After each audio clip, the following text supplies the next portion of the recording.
Je vais juste prendre la parole quelques minutes pour introduire cette conférence et vous présenter donc la société G-Réseau qui parraine cette conférence. Donc nous sommes une entreprise qui a 3 activités, la formation, l'édition et le conseil. Et nous sommes spécialisés en ressources humaines et management. Et nous avons un gros département mobilité internationale.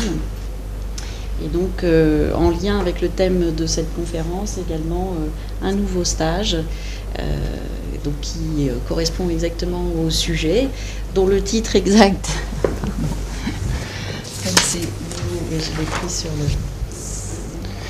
Aspects sanitaires et médicaux de la mobilité internationale, donc à destination des RH, pour la prévention et l'assistance aux expatriés et à leurs familles. Voilà. Donc si vous voulez en savoir plus, je vous invite à aller sur notre site, gréseau.com tout simplement, pour mieux nous connaître et connaître nos offres. Voilà, je vous laisse avec Monsieur Sola. Alors, mesdames, messieurs, merci pour l'intérêt que vous portez au thème de la conférence. Vous êtes donc concernés à titre professionnel ou personnel par les aspects médico-sociaux propres aux familles de professionnels migrants. C'est le thème auquel je me consacre en tant que médecin dans mon activité de soins, de recherche et de formation. Thème sur lequel, comme le disait Barbara Foucault, la société G-Réseau propose une formation auprès des professionnels de la mobilité internationale, des ressources humaines, du management, de la relocation, de l'accompagnement de familles expatriées.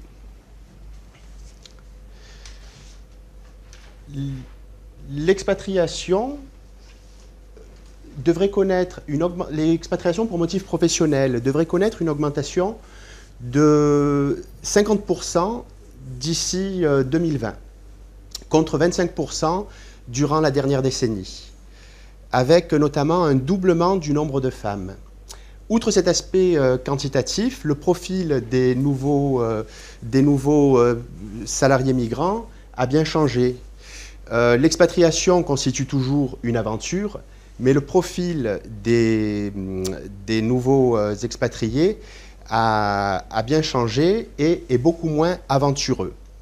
Préserver son harmonie familiale, sa sécurité, le bien-être et la scolarité de ses enfants, la conservation éventuelle de ses droits sociaux dans le pays d'origine constitue autant de revendications exprimées par ces nouveaux expatriés.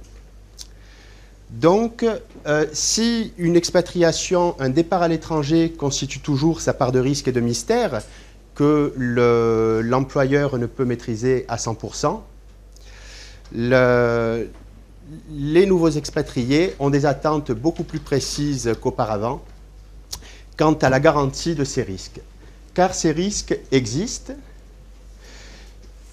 Et donc, vous voilà face à de nouvelles missions en tant que professionnel accompagnant ces familles, en matière notamment de gestion des salariés mobiles, qui est un domaine ayant connu un grand pas avec la professionnalisation de l'accompagnement des familles.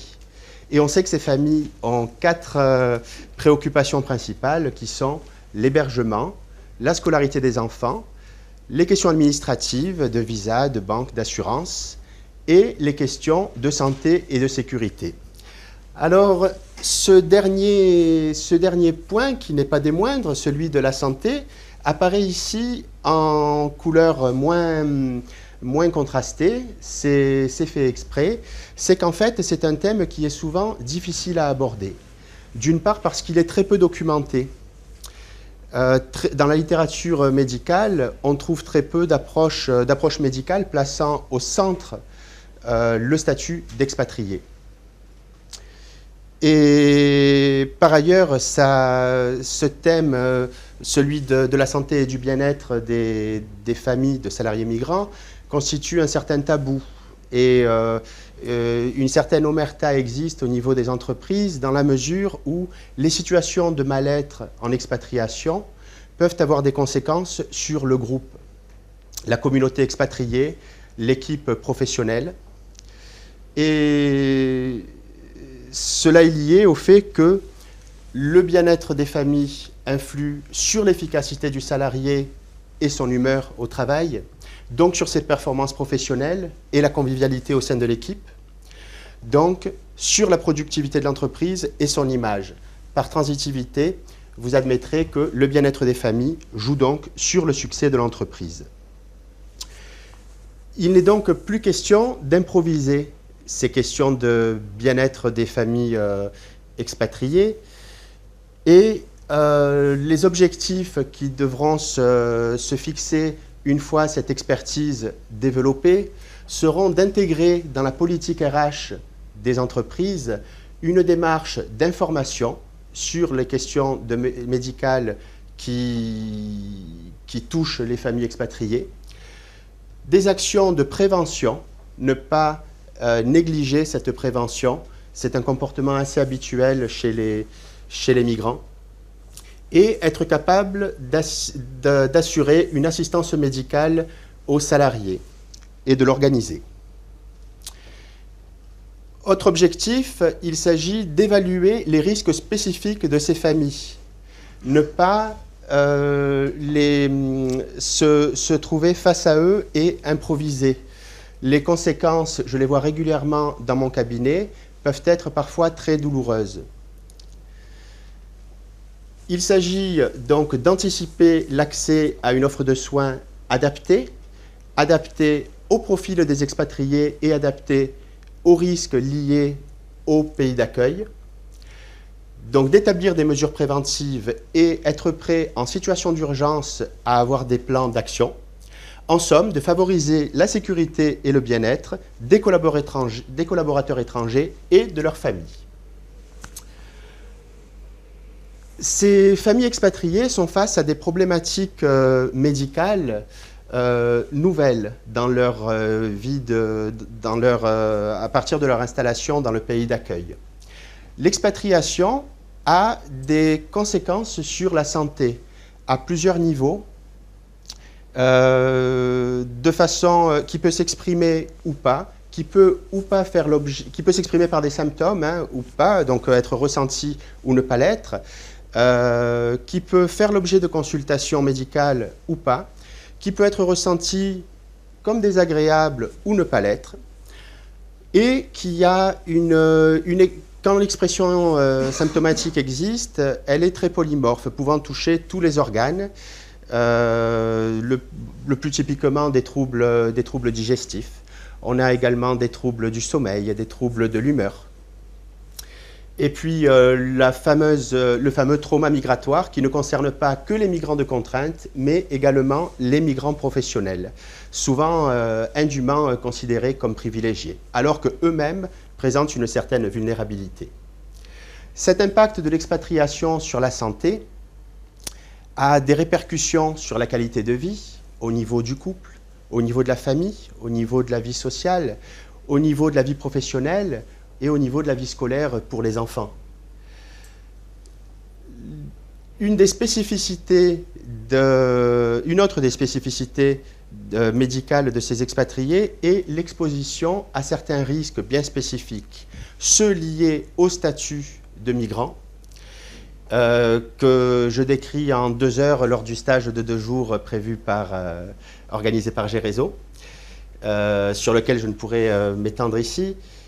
Donc, des risques liés au statut de migrant et des risques liés au pays d'accueil, qu'il s'agisse de risques infectieux, de risques liés au climat ou autres. Le recours aux soins en situation migratoire a également ses spécificités. On observe régulièrement certains invariants dans ce comportement de recours aux soins chez les migrants qui souvent donnent la priorité évidemment à l'hébergement, à la scolarité, aux questions administratives, savent que la santé est très importante, mais se disent qu'ils profiteront par exemple d'un séjour dans leur pays d'origine pour consulter leur médecin chéri. On n'en dira pas autant du dentiste. Et donc, souvent, ce retour est improbable parce que pendant les séjours, on voit plutôt le cousin et les amis. Et finalement, on passe 5 ans sans faire son dosage de PSA chez les hommes, sa mammographie chez les femmes. Il n'y a qu'au niveau des enfants qu'il n'y a pas de négligence dans les comportements, dans les attitudes préventives, parce que souvent, l'enfant est l'objet du déplacement des angoisses du parent qui ne travaille pas. Mais chez les adultes, en tout cas, il y a des comportements assez typiques dans ce recours aux soins. Il y a aussi le fait de comparer systématiquement les avis des médecins du pays d'accueil avec ceux des médecins du pays d'origine. Beaucoup d'autres comportements que je décrirai plus longuement lorsqu'on se verra à l'occasion du stage. Il y a des difficultés assez spécifiques dans le recours aux soins quand on est un migrant, et non pas seulement liées à la langue, mais également liées au fait que dans chaque pays, le système de santé est organisé d'une façon différente. Donc, il y a des difficultés à anticiper quand on organise la migration de ces salariés. Et puis, je décrirai tout à l'heure comme autre spécificité médicale des familles de professionnels migrants, certains facteurs aggravant cet état de vulnérabilité. Autre problématique médicale spécifique, celle de la transculturalité dans le soin. Déjà, quand on est malade loin de chez soi, l'écho affectif de la maladie ou de l'accident est majoré. On n'a pas ces repères habituels pour soulager le mal. Le système de santé local nous est inconnu. Et on a donc souvent un délai de recours aux soins qui est retardé.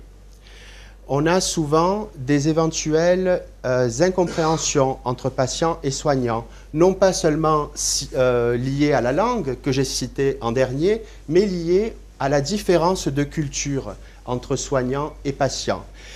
Et l'aspect transculturel dans les soins est très peu enseigné dans les cursus médicaux de tous les pays, n'est-ce pas ?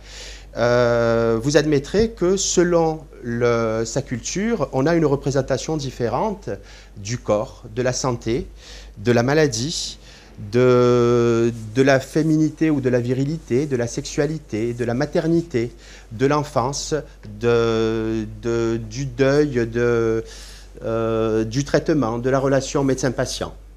Donc, très important, cette transculturalité dans le soin, qui n'est pas une compétence certaine chez toutes les équipes médicales et qui souvent est source de certains échecs dans certains traitements, dans certaines prises en charge médicales.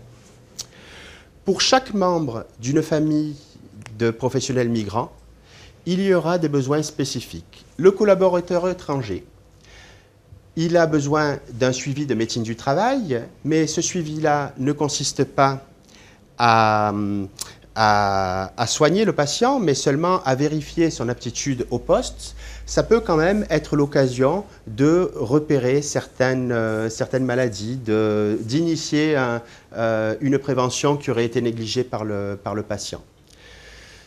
Concernant le conjoint suiveur, je ne veux pas empiéter sur l'intervention de Stéphanie Talleux qui aura lieu demain.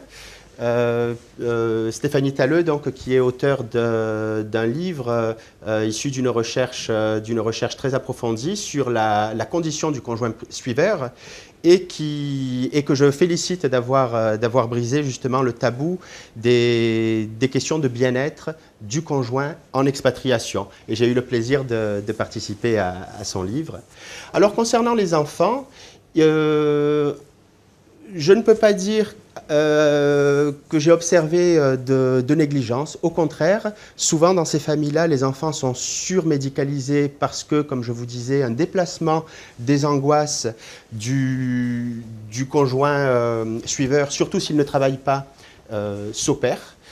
Ces enfants ont très rarement des retards vaccinaux ou des manques dans leur courbe staturopondérale. Le carnet de santé est très, est très fourni.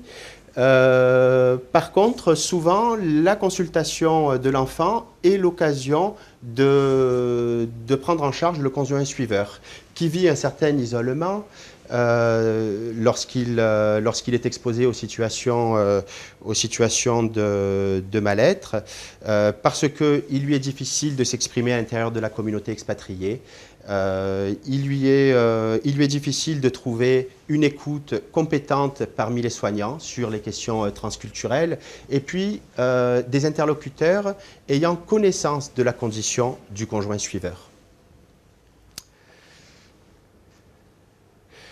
Ce diapositive résume toute la spécificité médicale des expatriés dont je vous parlais. L'état de vulnérabilité qui est lié au changement de statut. On endosse un statut d'étranger, d'allophone, celui qui parle une langue différente. On est confronté à plusieurs altérités culturelles, sociales, et on est dans un pays où le système de santé diffère du sien. Et puis, on est confronté à une phase de changement d'environnement, mais un changement d'environnement qui, contrairement à celle du touriste, n'est pas forcément accompagné d'enthousiasme. Le salarié mobile est mobilisé par son travail et non par son attrait pour le pays d'accueil, ou alors accessoirement. Donc, on est dans un nouvel environnement physique, social, culturel, sociétal, linguistique, ce qui donc majore l'état de vulnérabilité. Et face aux risques habituels de maladie ou d'accident, on est en plus assujetti à certains facteurs aggravants présents dans la majorité des cas chez les salariés mobiles, notamment les difficultés d'accès aux soins pour des raisons matérielles, pratiques, culturelles, par méconnaissance de ce système de soins du pays d'accueil, lié à la barrière linguistique également, souvent à une tendance inappropriée dans les recours aux soins, que je disais tout à l'heure, avec la négligence des attitudes préventives, avec souvent une écoute indue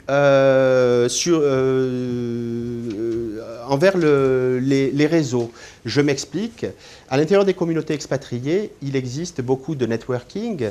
Ça fait partie vraiment de la sociologie des expatriés, qu'il s'agisse d'associations d'époux, d'associations de parents d'élèves d'écoles internationales, d'où émanent souvent des conseils médicaux qui non seulement peuvent être inutiles, donc retarder des soins, en tout cas ne sont pas experts, mais qui en plus peuvent avoir une dangerosité. Ce sont des situations que j'observe régulièrement avec mes patients impatriés à qui on a conseillé dans un réseau d'aller consulter tel praticien qui d'ailleurs parfois ont des pratiques qui ne sont pas forcément validées par les autorités de santé françaises, donc sans vraiment parler de charlatanisme. Il s'agit pour vous, professionnels, d'accompagner ce suivi médical en garantissant une disponibilité et une fiabilité des équipes soignantes, avec des compétences sur les aspects migratoires, transculturels, et qui soient évidemment adaptés aux besoins. Avec au minimum une information, si cette information pouvait se faire en préparation de l'expatriation, ce serait préférable pour pouvoir anticiper les risques. Cette information doit se porter sur les risques propres aux migrants, ainsi que sur les risques de zone. Encourager la prévention, en sachant que parmi les comportements à risque des expatriés, il y a une négligence de cet aspect-là. Donc, organiser des campagnes ou des incitations par l'intermédiaire de vos newsletters, de vos gazettes internes ou lors de formations avec des experts. Et être prêt dans les situations d'urgence à avoir des réactions rapides. Parce que, comme je le disais, une maladie ou un accident à l'étranger voit son écho affectif décuplé et le délai avant l'intervention peut paraître très long. En somme, pour favoriser une prise en charge optimale, je vous proposerai, selon les situations en tout cas, de mettre en place des visites médicales avant le départ. Celle-ci peut se faire chez le médecin traitant, mais elle doit se faire selon l'examen avant le départ doit être quand même ciblé en fonction des risques liés à l'expatriation, en fonction des risques de zone. Quant aux vaccinations, informer le médecin et du pays d'origine et le futur migrant, des vaccinations obligatoires pour la destination ainsi que pour le poste occupé, et des vaccinations recommandées. L'information, j'insistais beaucoup là-dessus, donc elle doit porter sur les risques sanitaires de zone, sur les risques propres au statut d'expatrié, qui est décrit, chacun sont décrits en plus de 2 heures lors du stage, et sur le fonctionnement du système de santé local.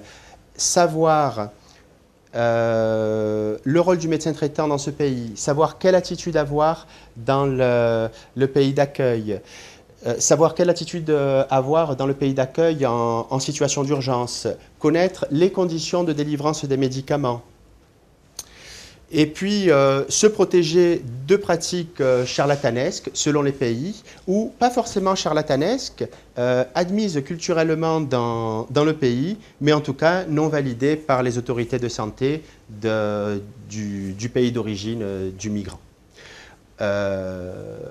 Ensuite, donc, je vous disais de sélectionner les ressources, évidemment, il y a, suite à un accident ou une maladie, toujours un risque économique important. Donc, il est important de souscrire à une assurance santé couvrant les frais médicaux à l'étranger. Et je vous invite à rencontrer les assureurs, éventuellement les médecins conseils de ces groupes d'assurance pour vraiment parler de la question des risques couverts et du niveau de couverture. La confection d'une trousse d'urgence est plus dans le but de rassurer les personnes, parce qu'une fois arrivé dans le pays d'accueil, la trousse d'urgence ressemblera à peu près à la pharmacie domestique des autochtones de ce pays. Donc, cet expatrié est extrêmement seul face aux démarches médico-administratives. Il est important de pouvoir les accompagner pour la souscription à l'assurance maladie, pour les questions pour les démarches de remboursement, au moins pour les premières fois où ils consulteront à l'étranger, où ils auront des frais de santé. Également, avant les opérations ou avant les hospitalisations, pour les consentements libres et éclairés qui, selon les pays, sont en 4 ou 5 pages. Voilà. Prendre contact avec les structures médicales locales est intéressant, s'y déplacer également.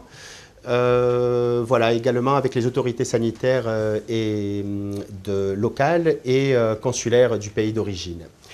Je vous encourageais également à organiser des campagnes préventives en misant vraiment sur l'information et en sélectionnant cette information, une information experte, non pas cette information destinée aux voyageurs, parce que par le terme de voyageurs, on englobe beaucoup de migrants. Un expatrié, contrairement à un migrant de courte durée, dans ce nouvel environnement, aura des adaptations à mener. Et donc, ça fait au plan médical toute la différence. Voilà. Pour constituer le réseau de professionnels de santé référents, ayez des critères qui quand même vous assurent une compétence pour faire face aux situations migratoires et transculturelles dans le soin. Et évidemment, les plans d'urgence ne doivent pas être improvisés. Alors, j'ai cité Charles Aznavour pour discuter ce qui se fait jusqu'à maintenant. Donc, hier encore, mais aujourd'hui encore, souvent, les entreprises proposent ces mesures-là aux familles de salariés migrants et je vous invite à discuter chacune de ces mesures. Le suivi de médecine du travail, comme je le disais, il ne s'agit pas d'une prise en charge de soins, il ne s'agit que de la vérification de l'aptitude au poste. Et si ça peut être l'occasion fortuite d'un diagnostic de maladie ou une incitation à consulter le médecin, un médecin traitant en dehors du lieu de travail, en tout cas, ça ne s'intéresse qu'aux professionnels migrants, qu'aux professionnels de la famille, qui n'est pas forcément le plus vulnérable. Qu'est-ce qui se fait également ? On met à disposition du public une liste de médecins selon les compétences linguistiques. Or, parler une langue, c'est déjà un premier pas dans l'intercompréhension, mais ça n'assure pas l'intercompréhension entre patients et soignants à tous les autres niveaux. En situation transculturelle, les représentations étant différentes, étant exprimées avec des codes culturels différents, le fait de parler une langue ne donne nullement cette expertise pour prendre en charge ce type de patient. Une infirmerie sur site, alors ça c'est intéressant pour la bobologie, pour une entorse, pour une plaie, mais pas pour les problématiques médicales spécifiques de ces familles d'expatriés. Les conseils aux voyageurs, dont je disais que voyageurs n'est pas une description spécifique de la population qui nous intéresse. Une trousse d'urgence, qui est plutôt gadget, mais qui peut rassurer. Et évidemment, le networking, dont je disais tout à l'heure, l'inutilité dans le meilleur des cas, mais l'éventuelle dangerosité. Les conseils médicaux émanant des réseaux d'expatriés doivent quand même être contrôlés. On doit quand même mettre en garde les patients sur le fait que l'information médicale officielle émane de telle source. Donc ces points-là seront décrits plus longuement lors du stage, notamment la responsabilité de l'employeur quant à la sécurité et au bien-être du professionnel et des familles déplacées, avec les aspects éthiques et le cadre légal qui entourent ces questions-là.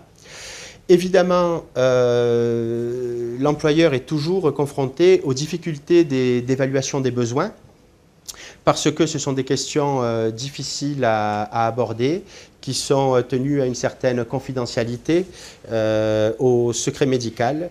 Et puis, il est difficile de référencer des équipes soignantes parce que rares sont les